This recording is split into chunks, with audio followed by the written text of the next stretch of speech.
بسم اللہ الرحمن الرحیم۔ طب نبوی کے مطابق زخم کا علاج۔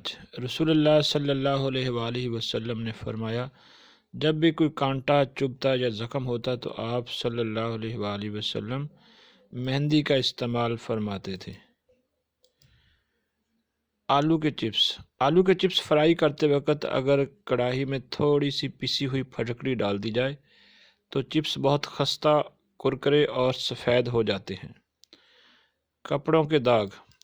اگر چائے کا داغ کپڑوں پر لگ جائے تو اس پر فوراً ٹیلکم پاؤڈر چھڑک دیں تو چائے کا داغ بڑے آرام سے اتر جائے گا۔ لونگ کا استعمال جسم میں داخل ہونے والی ماحولیاتی زہریلے جراثیموں کو بھی مار دیتے ہیں۔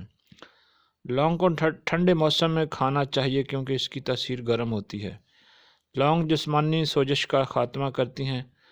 لونگ نظام ہضم کی سوزش کو بھی دور رکھتی ہے۔ تو ہمارے چینل کو ضرور سبسکرائب کیجیے۔ اللہ حافظ۔